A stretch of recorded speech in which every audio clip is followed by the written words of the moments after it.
everyone, welcome to PTG and Barrister Study Guide, and today we will discover कि BPP university आपको क्या study material provide करती है या लर्निंग रिसोर्सेज प्रोवाइड करती है at the time when you apply for an assessment. ठीक है, तो we will go on to the page, but before that मैं आपको बता दूँ आज से हमारी सारी वीडियोस प्रोफेशनल एथिक्स पे बेस करेंगी।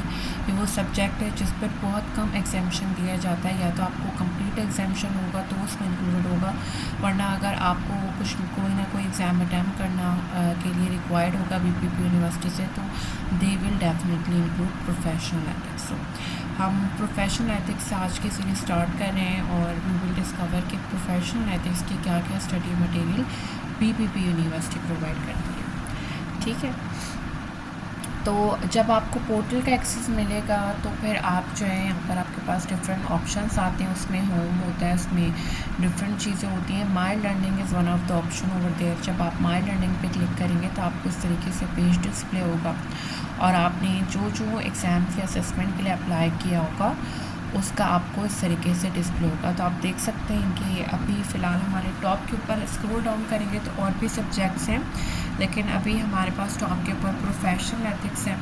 और प्रोफेशनल एथिक्स की क्या क्या लर्निंग रिसोर्सेज प्रोवाइड होते हैं वो मैं आपको बता दूँ।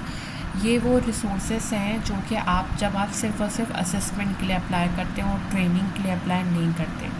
इन केस कि अगर आपने ट्रेनिंग के लिए भी अप्लाई किया है तो फिर आपको वो फर्दर स्टडी मटेरियल भी प्रोवाइड करते हैं, लेकिन जब आप सिर्फ और सिर्फ असेसमेंट के लिए अप्लाई करते हैं तो फिर आपको सिर्फ यही डॉक्यूमेंट्स और बेसिक डॉक्यूमेंट्स मिलते हैं जो मैं आपको दिखाऊंगी। अच्छा, इनमें से कोई ऐसा डॉक्यूमेंट नहीं है जो कि आपको जनरली अवेलेबल ना हो।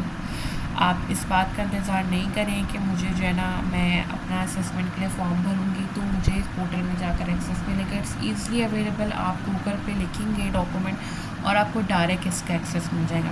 Everything is available. ठीक है, इसमें कोई भी ऐसा डॉक्यूमेंट नहीं है जो हम कहें कि स्पेसिफिकली आपको BPP पोर्टल ही प्रोवाइड कर रहा है। ये इंट्रोडक्शन है, पहले आपके लिए इंट्रोडक्शन टू प्रोफेशनल एथिक्स का डॉक्यूमेंट है। शॉर्ट में, क्योंकि वीडियो बहुत लंबी हो जाएगी, आई विल डिस्क्राइब कि कैसे क्या क्या डॉक्यूमेंट। अभी इसमें उन्होंने से बताया कि आपको एग्ज़ाम कैसे होगा। 2 आवर्स का एग्ज़ाम होता है, 30 MCQs पे बेस्ड होता है।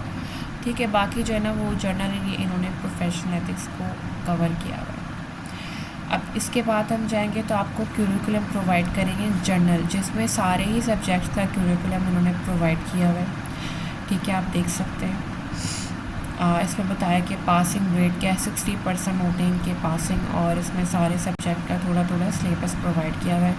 और directly go to professional ethics के प्रोफेशनल एथिक्स में क्या क्या सिलेबस उन्होंने प्रोवाइड किया हुआ है। ये ड्राफ्टिंग है, इसको भी देख सकते हैं, लीगल रिसर्च है, ओपिनियन राइटिंग है, and then we have professional ethics.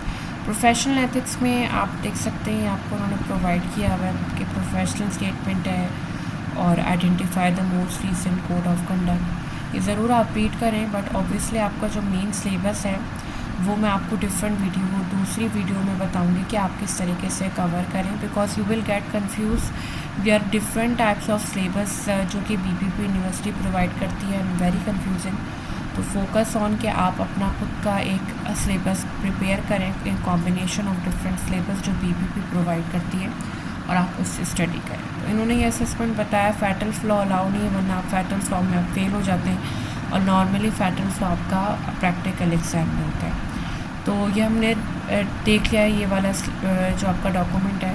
इसके बाद प्रोफेशनल स्टेटमेंट की बैरिस्टर की जो है वो BPP यूनिवर्सिटी पे होती है अवेलेबल, बार स्टैंडर्ड की बोर्ड की वेबसाइट पर। ये आपको बहुत ईज़िली अवेलेबल है, आप डाउनलोड करेंगे तो ये प्रोफेशनल स्टेटमेंट है। टाइम अगर आपको मिले तो डू रीड इट, बट ये प्रोफेशनल स्टेटमेंट जो है ना नॉर्मली आपकी प्रैक्टिकल एरिया में काम कर आ रही होती है जब आप प्यूपिलेज के लेवल पे जाएंगे। ठीक है, बट देयर मैनी थिंग्स जो कि इसमें बताई हैं जो कि आपके असेसमेंट में भी होती है। रिपीटेशन है, but you will get too much knowledge के आपको अच्छा है आपके लिए। If you have time do read it. Rules and examinable rules and guidance बताए हैं कि कौन से वो कोर ड्यूटीज़ हैं और आउटकम्स हैं और रूल्स हैं जो कि एग्जामिनेबल हैं, और यहाँ पर उन्होंने बताया है।